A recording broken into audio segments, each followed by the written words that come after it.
The rain hammered the streets of Brooklyn like it was trying to drown the city.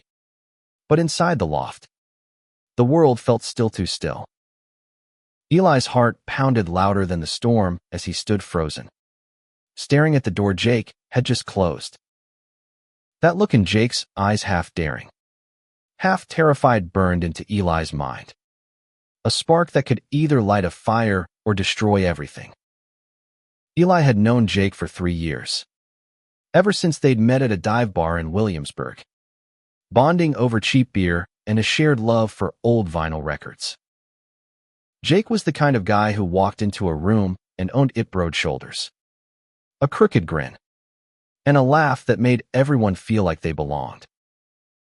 Eli, quieter, with his sketchbooks and wire-rimmed glasses, was the opposite, always observing from the edges. They'd been inseparable since that first night, a pair of 20-somethings navigating New York's chaos. But Eli had carried a secret heavier than the city itself. He was in love with Jake. And Jake, the straight guy who'd never questioned his own heart, was oblivious until tonight. It started with a bottle of whiskey and a late-night jam session in Jake's loft. The storm had trapped them inside, and with the power flickering, they'd lit candles and sprawled on the floor, passing the bottle back and forth. Eli's sketches lay scattered around them, half-finished portraits of Jake that he'd never dared show. "You're always drawing me, man," Jake had said, his voice slurring slightly, his green eyes catching the candlelight. "What's that about?" Eli's stomach twisted. He'd laughed it off, but the air had shifted, heavy with something unsaid. Then Jake leaned closer, his knee brushing Eli's. "You ever think about it?" he asked, his voice low, almost a whisper. Eli froze, the whiskey burning in his throat.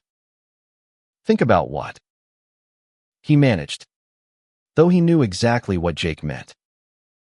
The silence stretched, taut as a wire, until Jake said the words that changed everything. "I'll let you try, but don't tell the guys." And then he stood, walked to the door, and closed it with that locum mix of curiosity, fear, and something Eli couldn't name. Now, standing in the loft, Eli's mind raced. Was this a game? A drunken dare? Or was Jake, the guy who dated half the women in their friend group, actually feeling something too? The candles flickered, casting shadows that danced across Jake's record collection, the worn couch, the city skyline beyond the rain-streaked windows. Eli took a step toward the door, his heart a drumbeat. He wanted to run, to pretend this moment never happened, but his feet carried him forward. Jake was leaning against the door, his head tilted back, eyes fixed on the ceiling like he was searching for answers in the cracked plaster. "You're freaking out, aren't you?" Jake said, not looking at Eli. His voice was softer now, vulnerable in a way Eli had never heard. "I'm not freaking out," Eli lied, his hands shaking. He wanted to touch Jake, to close the distance, but fear held him back. What if this ruined everything? Their friendship, their late-night talks. The way Jake's laugh made Eli feel like he could survive this city. Jake finally looked at him, his eyes searching. "I don't know what I'm doing," he admitted, running a hand through his dark hair. "But I've been thinking about you. Not just tonight. For a while." The confession hit Eli like a punch, stealing his breath. He'd spent years hiding his feelings, convincing himself Jake could never feel the same. Now, here was Jake, tearing down every wall Eli had built. Eli stepped closer, close enough to feel the heat of Jake's body. "You don't have to do this," Eli said, his voice barely above a whisper. Not if you're not sure. Jake's jaw tightened. And for a moment, Eli thought he'd back away, laugh it off like he always did. But then Jake reached out, his fingers brushing Eli's cheek.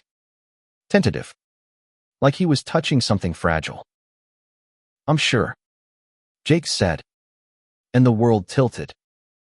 Their first kiss was clumsy, urgent, a collision of lips and breath that tasted of whiskey and rain.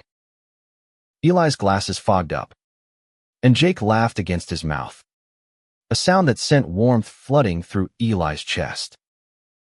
They stumbled to the couch, hands fumbling, hearts racing, the storm outside fading to a distant hum. For the first time, Eli let himself believe this could be real. But reality crept in with the dawn. The rain had stopped, and sunlight streamed through the loft's windows, exposing the mess of their night-empty whiskey bottle. Scattered sketches, clothes tangled on the floor. Jake was quiet, too quiet, as he made coffee in the tiny kitchen. Eli watched him, dread pooling in his stomach. You okay? Eli asked, hating how small his voice sounded. Jake turned, his expression unreadable. Yeah, he said, but his eyes didn't meet Eli's.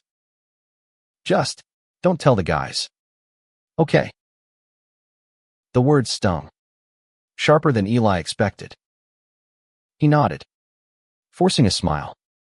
But inside, he felt something crack. This was supposed to be a beginning, not a secret to be buried. As Jake handed him a mug of coffee, their fingers brushed, and Eli wondered if he'd just won something or lost it forever. The weeks that followed were a tightrope walk between ecstasy and dread. Eli and Jake fell into a rhythm that felt both thrilling and fragile. Stolen moments in Jake's loft or quiet corners of Brooklyn bars where no one knew them. Each kiss, each touch, was a spark that lit Eli up. But Jake's insistence on secrecy cast a shadow over it all.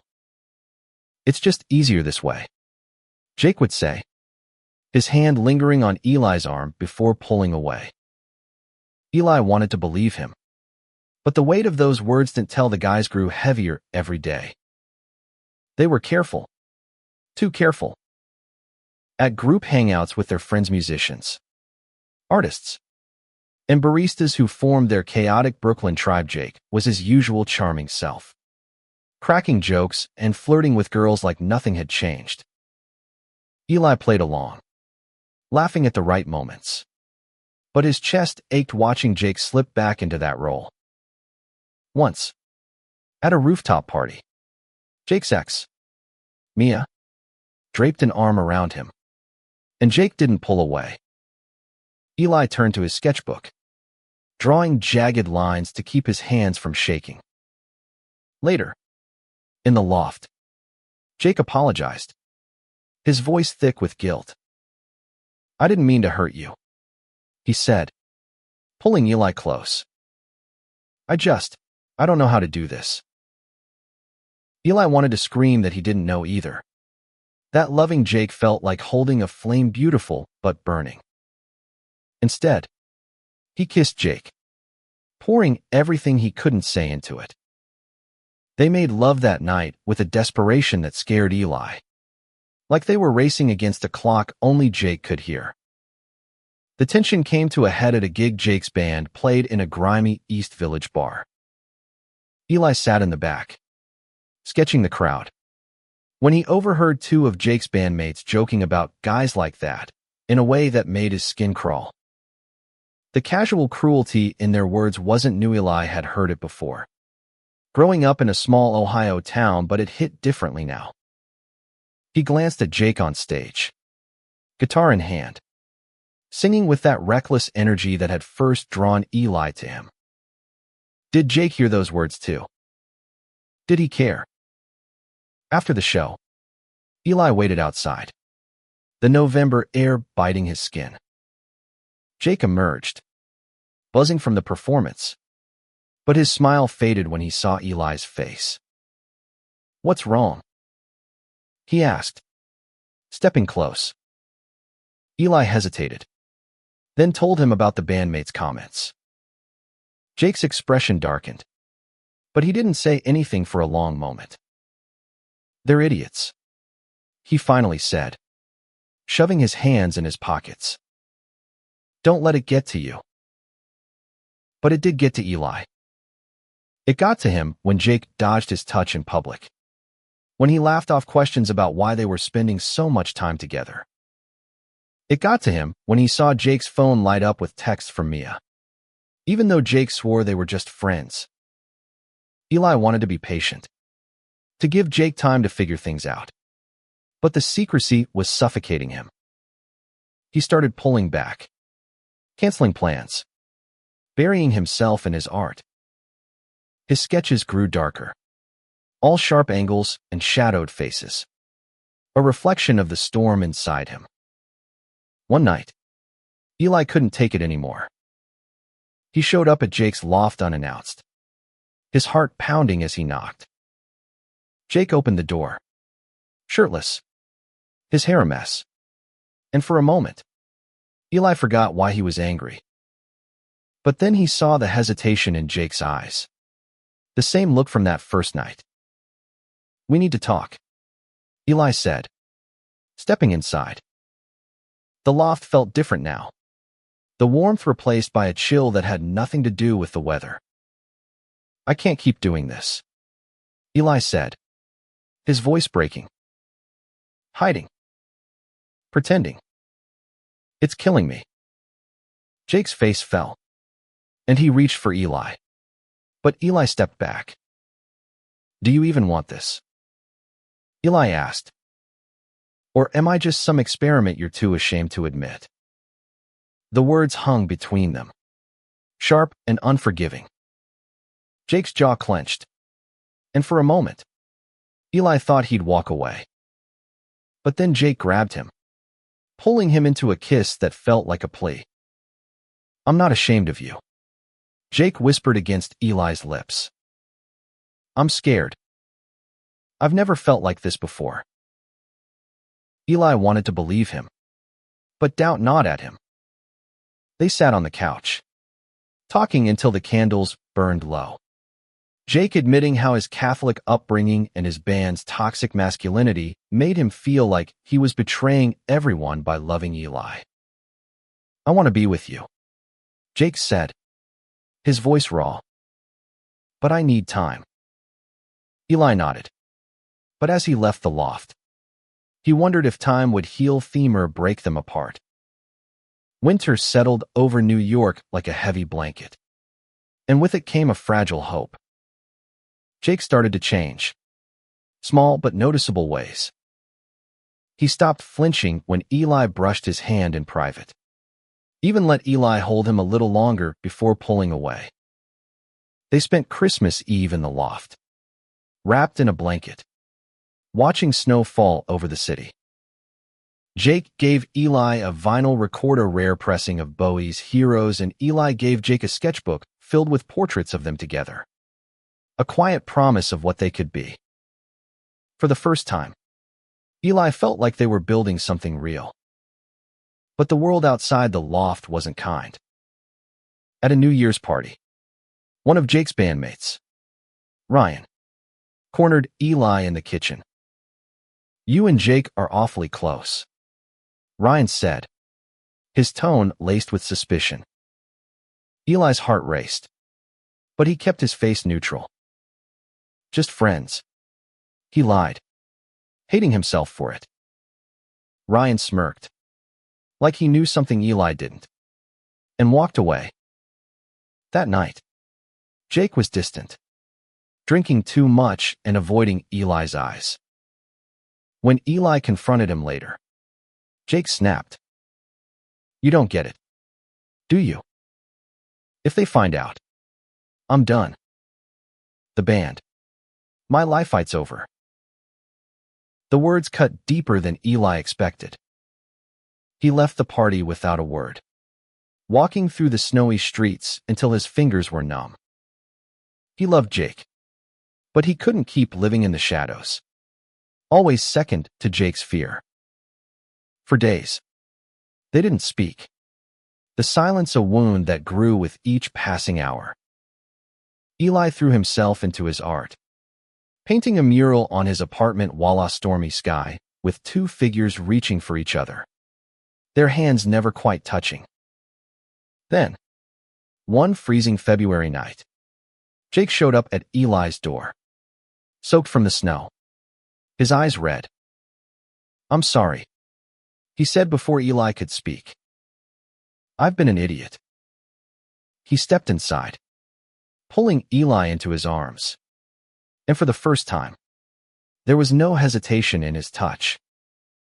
"I told Ryan," Jake said, his voice trembling. "I told him I love you."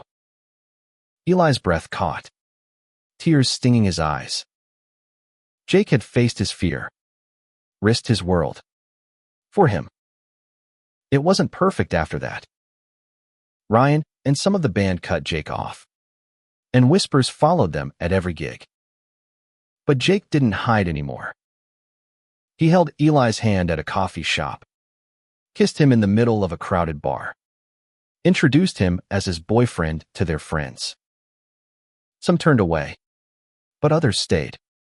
And slowly, they built a new circle, one that accepted them as they were. By spring, the loft felt like home again. They stood on the roof one night, the city sprawling below, and Jake wrapped his arms around Eli, his chin resting on Eli's shoulder. "I was scared I'd lose everything," Jake said, his voice soft. "But I gained you." Eli turned, kissing him under the stars, feeling the weight of their journey settle into something beautiful. Their love wasn't a secret anymore, but it was their shard one, imperfect, and worth every moment of fear and fight. As the city hummed below, Eli realized that the look Jake had given him that first night, the one he'd never forget, wasn't just curiosity or fear. It was the beginning of a promise, one they'd keep for the rest of their lives.